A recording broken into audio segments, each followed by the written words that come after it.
a relevant practice to me personally. Regarding the Sangha, it's respect again, to share with them, share understanding, experience, time, and worldly possession with them. So it's more of a sense of being an equal to us, but still respect is really important, and to share with them.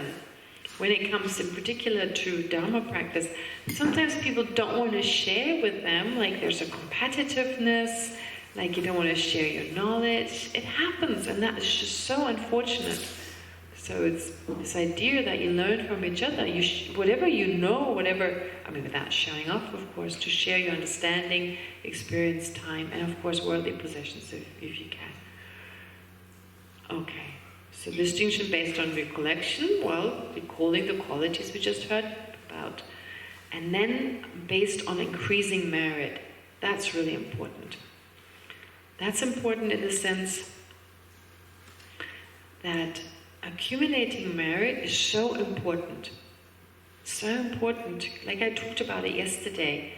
It creates enough positive potential, so just as money in the bank can give us more choices, can give us more possibilities when it comes to starting a business, for instance.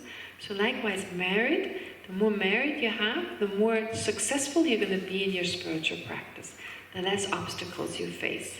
So accumulating merit is so important. In any situation, we should take the opportunity to make merit or to accumulate merit. But there's one difficulty in understanding the difference between the objects of merit. Why is this so difficult? Because on an ultimate level, a Buddha lacks inherent existence in the same way as we lack inherent existence. But on a conventional level, without that being intrinsically the case, it is said that a Buddha is a more powerful object of accumulating merit than other objects. So there's nothing intrinsic within the Buddha that makes that possible, but there must be a conventional way in which that is true. That is so important. Why is that? Why do you think logically a Buddha is said to be, well, they say in general, our Buddha, Dharma, Sangha, our spiritual guides, bodhisattvas, and other beings who have spiritual realizations, and our parents. Our parents, very powerful object of virtuous karma. So if you're into karma, the same applies to harming your parents, being rude towards your parents, not being respectful. That's said to be extremely powerful in terms of the karma you accumulate.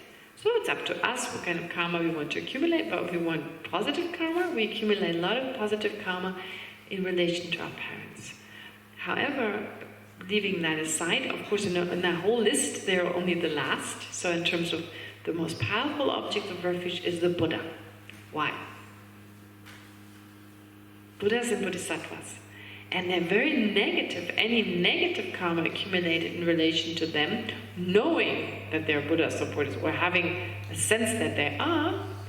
If you don't know, okay, you don't know. But if you do know, then that's said to be really negative. Why is that? They work to benefit everyone. Because they first of all work towards the benefit of all sentient beings. If you harm a bodhisattva, well, if they work for the benefits of all sentient beings, you're indirectly harming all sentient beings. What other reason? Yes? In your mind, it's like the highest, it's your Buddha nature, so it's harming something that... The greatest that you... Okay, so, alright, that's a nice way of looking at it. Like, the greatest that our own Buddha nature is our greatest quality, and so that is personal, I mean, that's kind of come out, if you like, or it's actualized by the Buddha, and so you're harming this greatest aspect of the mind, something that has so much benefit, yeah. I think with the parents it's very easy to understand the intuitive feeling. Like, I understand why it's very harmful to harm the parents.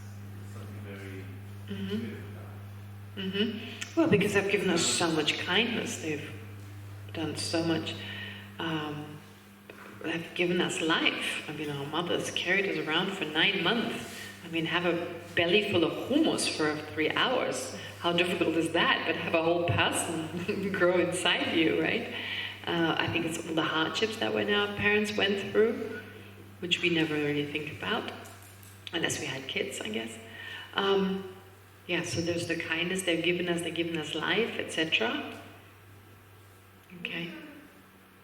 Would it be that the Buddhas are not only teachers, our teachers, but and also the Sangha and Dharma is not only for us, but if we harm them, we harm somebody who is the cause for enlightenment and Well, yes, if we other things. destroyed out of anger a tanka, for instance, like which possibly it's like a representation of the Buddha could inspire someone. So, but that's of course not as bad as actually harming a Buddha if we can do that. I think that they're very rare and precious, and any other object. Yeah, So that's why it's seen. Is there something else? Could there be another reason? They help us to free our minds. That I'm not talking about the harm, but why is it so positive? Why is there something like if you do prostrations towards the Buddha, it's so much more effective than towards anyone else? Because in that moment, you prostrating doesn't benefit all sentient beings if no one sees you. What could be another reason? Inspires you to become. There's another reason. Pardon? Your Pardon? own path, as if it does something to your own path. No, it's less to do with that, I'll tell you, because it's like, I don't think you can guess that. It logically makes sense, everything you're saying. Of course, that's also a reason for that. But one of my teachers, I mentioned him many times, Geshe, he is very, very special person in that he's a great practitioner, he has a lot of knowledge, but on top of that, he reads the sutras. Quite rare. He reads sutras, like once he finished his Geshe degree, he's lived in retreat for many years, and he reads the sutras, and he came across a lot of explanations that we're not really that interested in, we don't really give it much time. But what is so special about the Buddhas is that they made very, very strong aspirational prayers. Unbelievably strong prayers. And prayers through the power of the mind, you can actually, through a prayer, make certain things be the case. It's just the mind. If the purer your mind becomes and the stronger your aspirational prayers, the more you're likely to bring something about if it concerns you in your relation with other people. So he always talks about that. Initially it's like, we're not that interested in those teachings. But he makes these prayers that people just seeing me, that's one prayer, just through seeing me, may their mind become calmer and happier, etc. And so they have that effect on people by just seeing them. So this is through the power of these prayers, of these aspirational prayers in relation to themselves, because it's seeing them. And they make these really strong prayers that may the merit in anything in relation to me, making prostrations, etc., be multiplied thousandfold, etc. So it is said that it's not only because it benefits us, but it's also because of these incredible prayers that they've made. And because the only thing you can really change is yourself. So in relation to any action you accumulate with regard to a Buddha, it can actually affect you, such as doing prostrations, right? And since every Buddha does that, you visualize that this one Buddha is a manifestation of all Buddhas. So because all Buddhas made that, and because of the power of your mind and the power of the Buddha's prayers, every Buddha has made those prayers as part of the process. You talk about the perfection of prayer, for instance, right? These incredible, strong, aspirational... So a prayer is just this aspirational thought. May this come true, may that come true, in relation to me, in relation to my mind and the body I one day manifest. And that comes true because of that, if we have the right attitude, etc. Does that in any way make sense? right? So actually they can change their own power. So they talk about the power of the object, which the object would be a Buddha who becomes the object of worship. That all they can do is teach us, of course. That is one way in which they benefit us, but just being there, just their presence can actually benefit us. So their whole teachings talks about the trillions and millions of merits that you accumulate by just looking at a Buddha. It goes as far as like saying, even if they look at me with an angry mind, may they accumulate this much merit, right? So may they push me around and accumulate. So to any possibility of even beings being disrespectful, but of course that can never be as great as the merit that out of respect. That's it. So not for the benefit of them, but this is a helpful mind, it's a virtuous kind of mind, to have respect, to have faith, to have devotion, and then for their own merit to be multiplied. Isn't that a beautiful way of serving sentient beings, be of benefit? Right? If they think that you make a prayer, by me coming into a room and people just looking at me, may they accumulate so much merit. Right? And if the prayer is done in an effective way, and if there's a connection between the person there, and of course there needs to be, but usually just seeing a Buddha is said to be virtuous, so how could that be? Because of the prayer. Okay? So that's that's extremely subtle, very difficult to understand how this is possible, but if you understand the power of the mind, how the mind works, and how therefore aspirational prayers can actually come true if it's realistic, well then that makes a lot more sense. So the power of the basis, we talk about the power of the basis where there is something from the side of the object, not inherently, but conventionally, that makes it possible for us just merely seeing. And that's why another reason, I haven't mentioned that reason before, for people to accumulate a lot of merit in a monastery, you set up as many statues as possible. And Namasapa Rinpoche, when he's anywhere, he surrounds himself by these statues for his own merit, if like assuming he is an ordinary person the way he manifests, so as an example for us. But also when people come to see him, there are Buddhas everywhere. Right? And Namasapa Rinpoche sometimes makes you circumambulate. Once I went to see him when I was in the US, my mom was with me, and he made my mom and me circumambulate about the structure in his room. Rinpoche had already left, and my mom just went along with it because I did it. So we did circumambulation. So you see, that's one reason why the Buddha, we increase our merit based on the Buddha. And of course the Dharma is indirectly here.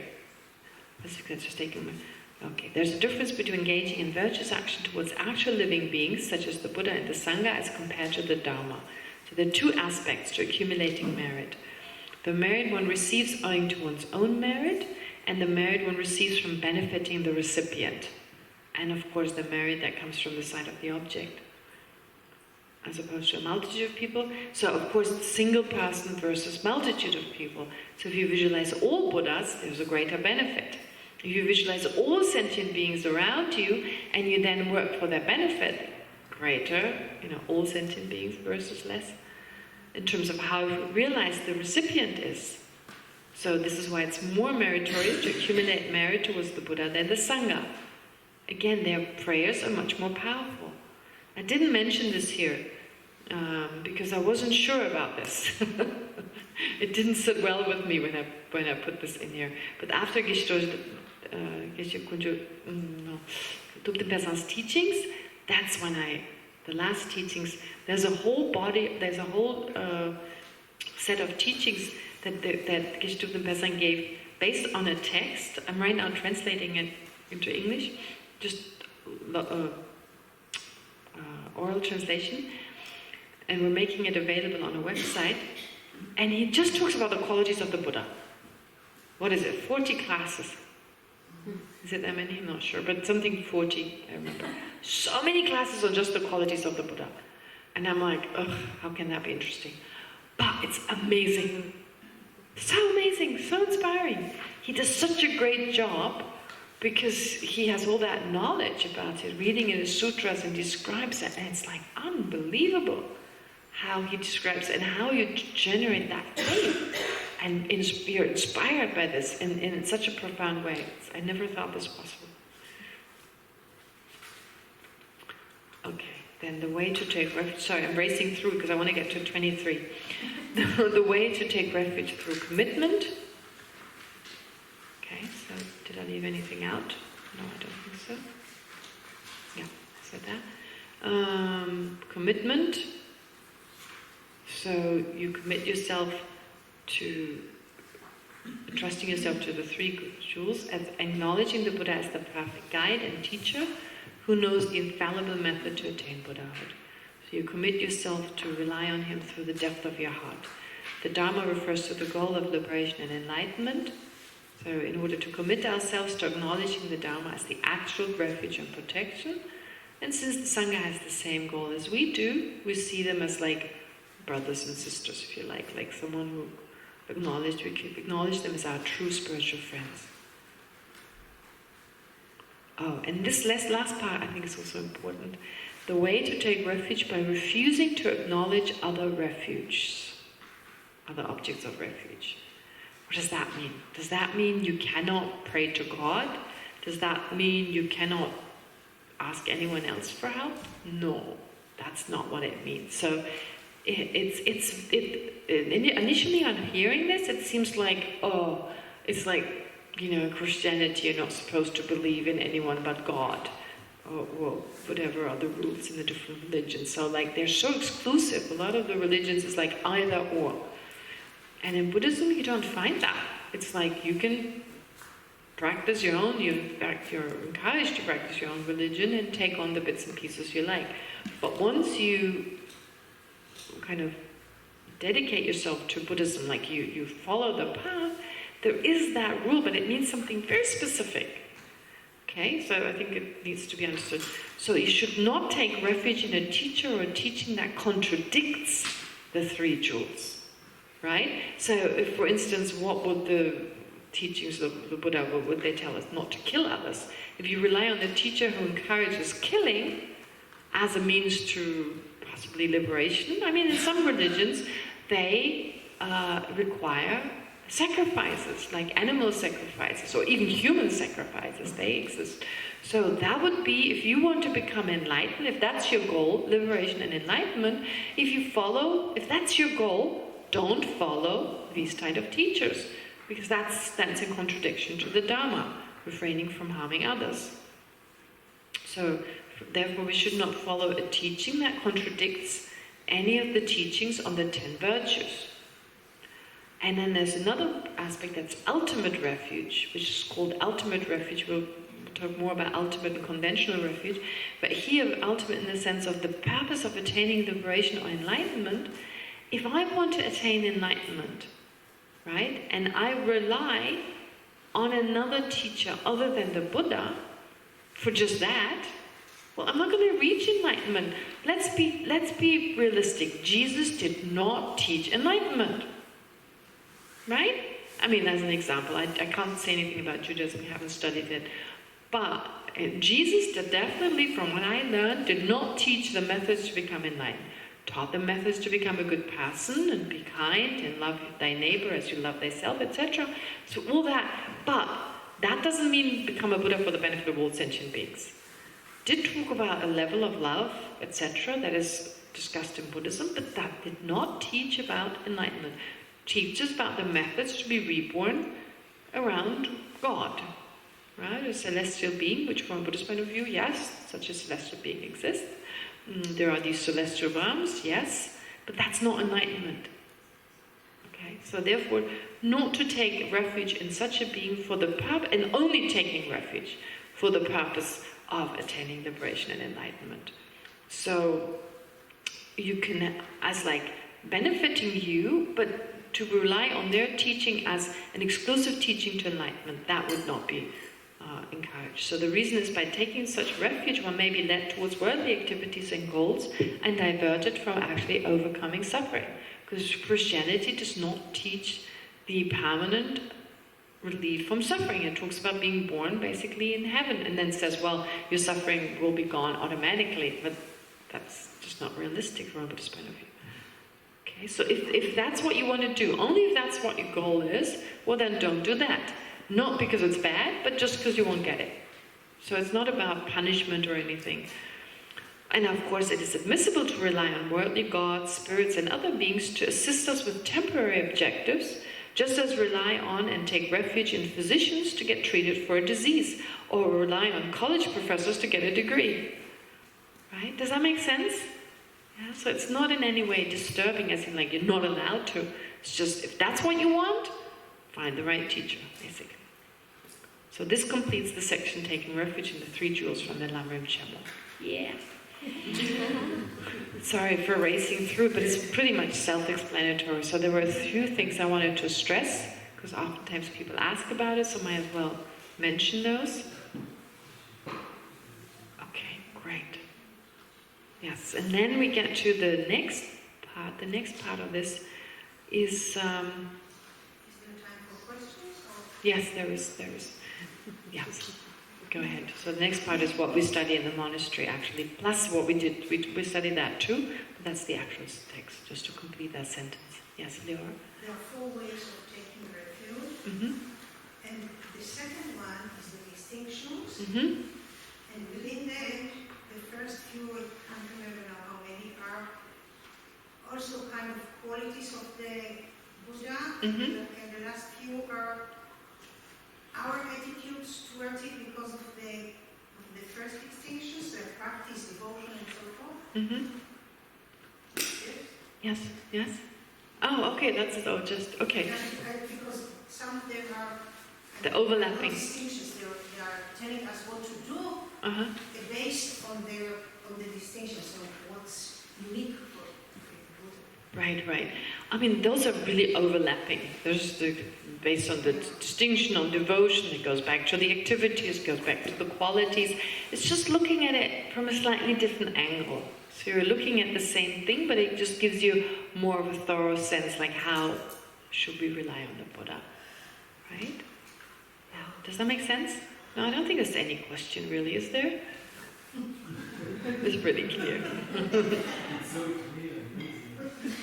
Pardon?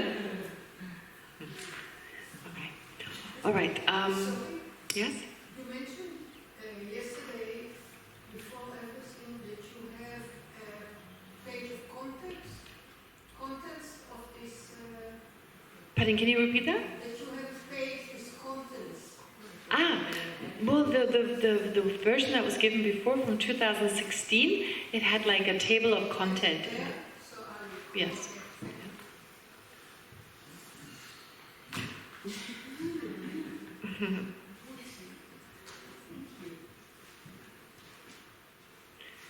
All right. So I would like to do a short meditation. Short on everything we covered. That's a little unrealistic, but all right.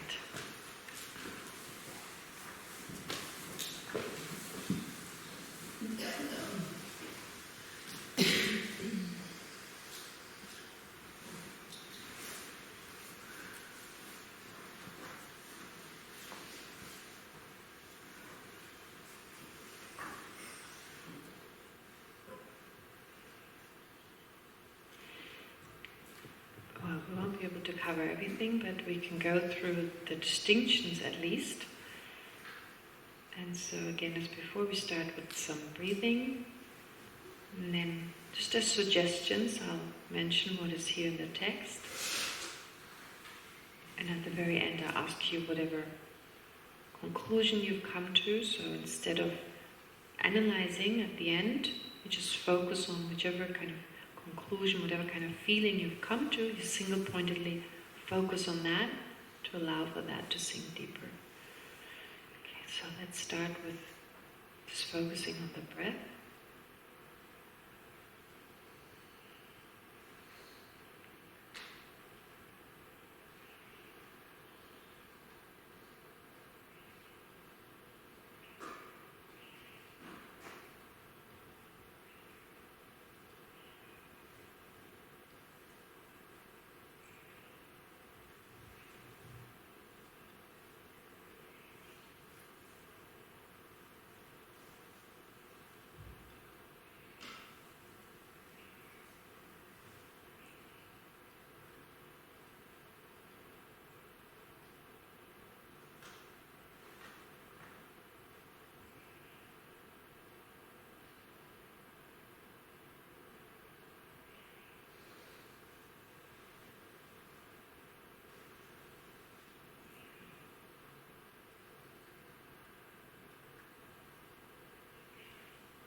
So now if we want to follow the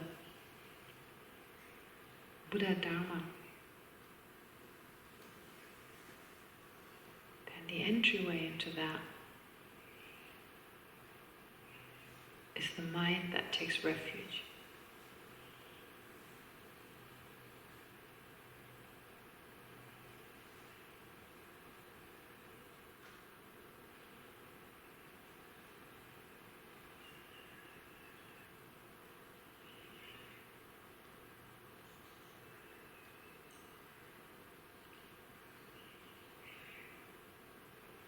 So ideally the mind of refuge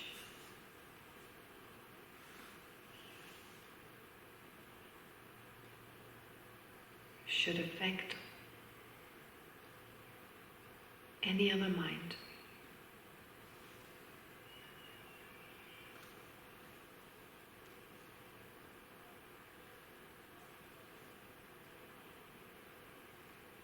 Any other mental consciousness that puts into practice the Dharma.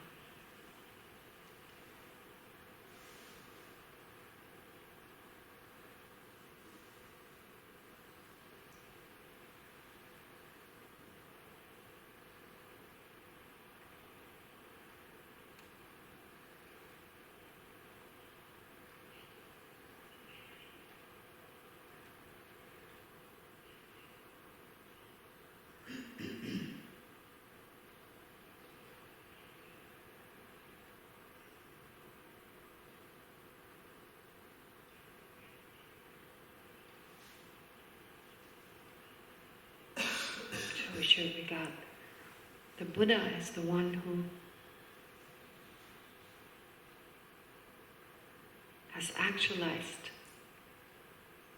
the Dharma in his own continuum.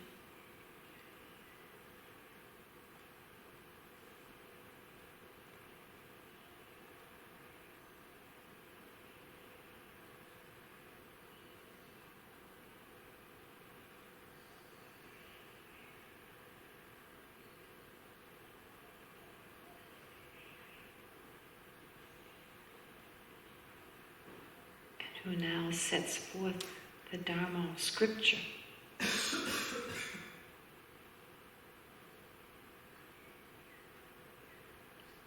That is the words that convey what the Buddha has come to realize.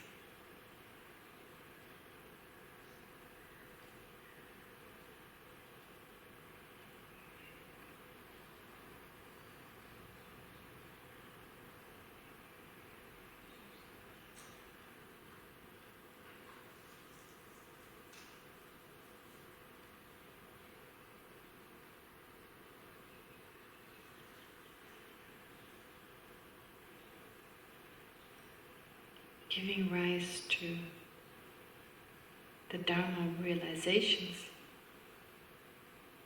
in the continuum of the Sangha.